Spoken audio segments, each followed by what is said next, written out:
Well, things take an unexpected turn in Phumlani entered his marriage as Phumlani started to abuse him. Hello everyone, welcome back to Sunday Live Show. Thank you so much guys for tuning in. I'm here to update you of what is going to happen on Gomora from the 28th to the 1st of April 2021 or 2022 on Monday. Melusi and Gladys' relationship gets stronger.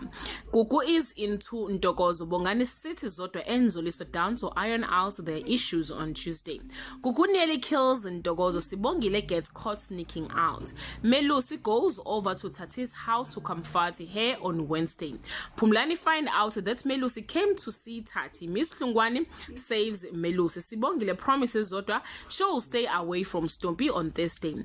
Phumlani confronts Melusi about talking to his wife. Mazet recovers some feeling in her legs. Bongani is depressed over Miss Matigizela shutting him out of his kid's life on Friday.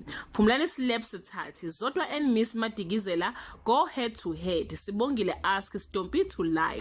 Guys, this is all I have for today. You can leave your comment below and share your opinion. Bye.